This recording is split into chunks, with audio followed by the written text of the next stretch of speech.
on the horse. Agony aunt. Ladies, give it to us straight. How do you like to be approached? Best to avoid earnest with me. If I smell earnest, I run a mile. Talk small is really good for me in the first. I don't need to know the ins and outs of your psyche. The least attractive job for a woman to have is one they're not very good at, and they don't know it. Talent to match passion. I'd prefer to meet a really great barista who doesn't know how great they are at being a barista, as opposed to a really crap artist who doesn't know just how crap they are. Approached a lot and propositioned a lot by married or straight women. You know, when you're younger, you sort of think, oh, maybe I can help them out of their little closet. Half the time, they're not in a closet. There's no long-term goal there for them. I've long since given up on straight.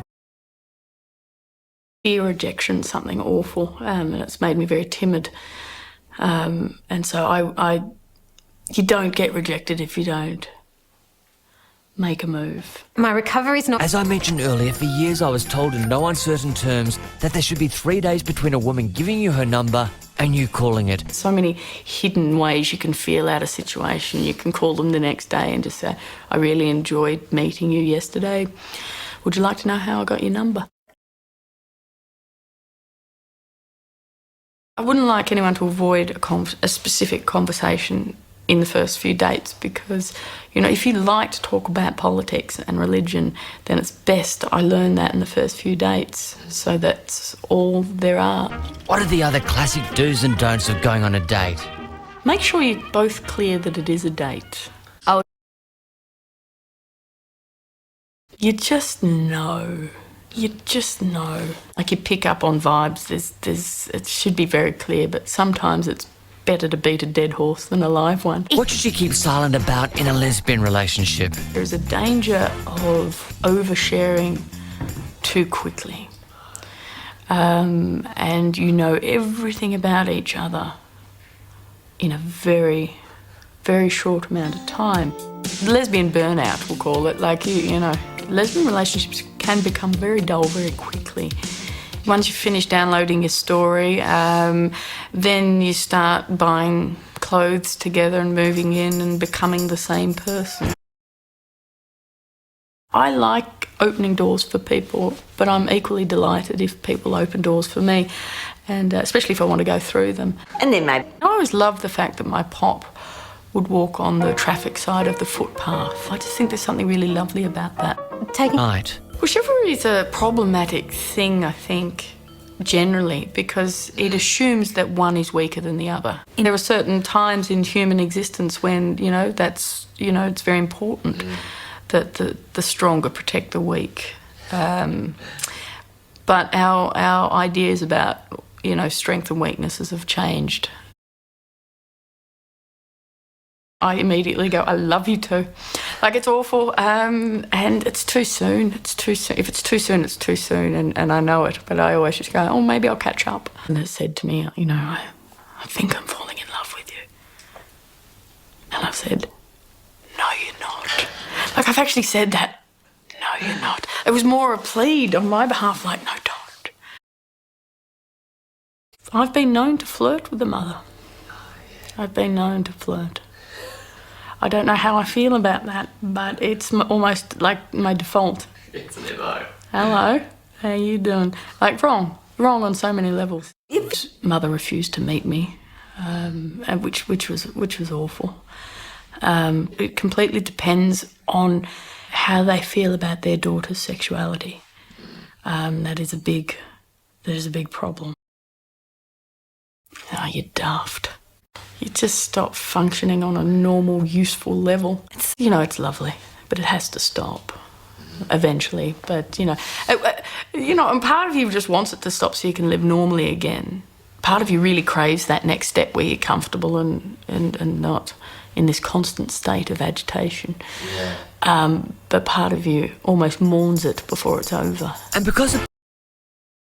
You are wearing the same clothes before the first year is out, you've made mistakes.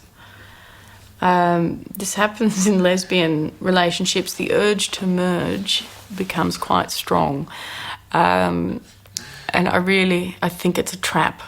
I think it's not to be advised. I think you need to maintain an independent life. It's a classic. I don't actually see the point of lying. Because what it means is either you're aware that what you're going to do or what you have done is not sitting well with you, or that it's not going to sit well with your partner. Either way, lying is a symptom that makes the underlying cause worse. What arguments must you avoid? You got to avoid the ones that don't end, preferably the ones that don't end before bed. Some people really, really become motherly when they have children. I've seen it with friends of mine that have just seemed so self-absorbed and selfish, become just really wonderful, nurturing mothers once they've had their own children. So I really think it's a really tough one to tell. And when I asked Hannah about what kind of a person makes a good mother, I didn't get confused at all. The good thing about my kind of relationships is, it just doesn't happen. It's happening more though, isn't it? Well, no, yeah, it can happen, but it can't just happen. Oh, I see what you mean. Yeah. There are no accidents. Like, they're very deliberate ways of, It's not just a, oh. It's over. Not speaking doesn't have to be boring. It's boring in movies. Yeah. But really, I'm not trying to drive a narrative. I'm just trying to live a life. I think the only reason not to trust someone is if they've betrayed your trust. What's the best way to deal with your own jealousy? I don't suffer jealousy. Oh, that's good. I don't. It's not something I've had to work at or anything. I think I'm just lucky. I think I'm lucky because it's certainly a waster of an emotion. First reason for a gay person to get married would be to make a political point. You stop talking. You find excuses not to come home. I did that. Yeah. Oh, gosh, the things I did. I took up all sorts of things. And I'm really not a hobby kind of person. Organised sport, which is very unlike me. I joined a book group and, God forbid, a knitters circle. I never learned how to knit. I was just there for the tea and biscuits. How do you know your partner is seeking comfort in the arms of another? I always find out way too late. I really do, because, it's the trust issue. I've got too much of it. Well, sometimes that line's blurred. I've broken up with a girl and she didn't get it. What essentially happened was that I said, I don't think this is working. We need to break up, and we didn't. She could just read. She didn't like me reading, so I just began to read a lot. Read a book, then read it again. And, essentially I was being rude. I wasn't engaging with her. Breakfast reading, dinner table, reading the paper. Rude. I read myself out of a relationship. Armed with all that You mourn in private, or at least a long way away from her. I never go back. I've never gone back. Not interested in the win back. Not interested. Instinctively, that doesn't seem like a smart move. Particularly because I am the one who's been dumped most of the time. I've made a decision. I'm not going back for seconds. Hit shit. Don't listen to music. I took up boxing. Did you really? Yeah. It's great. It's really important to kind of be kind to yourself. And, do nice things. Be healthy as well is a good thing. Don't let bad habits creep in. Miserably at online stuff. Yeah. My humour did not translate at all. So I did a lot of research and I read a lot of online ads, and gosh, no one's a game player, are they? Like, they'd say the obvious, I don't like gameplays, I don't like playing games, I like honesty, and it's like, of course we all do. Can I know something, You hardly, and I just put down, I like to play games. I'm really honest, hoping that people would, realise it was a joke, but no. It's to be a long gap. I don't do rebounds. I don't bounce. Who would have thought? But I don't bounce very well. Because I get into a funk, right? And when you're in a funk, you're really unattractive. This whole idea of, got to get back there into the dating game, I'm so unconfident about dating and that sort of stuff that it's not a game to me. It's like crossing a busy road. It's not okay. It's not fun for me. So to get back out there is not my idea of a good time. And I don't do the wing. No. And I'm not helpful to other people. Really? No, because I'm either a cock blocker, Yep. or so to speak, or I just fail to pick up on what is actually going on. If you're passionate about politics, then it's good to know that I'm not. And the conversation will get suitably awkward, and we won't continue. Which is not to say I just wouldn't like to, don't want to turn Penny Wong off right away. But,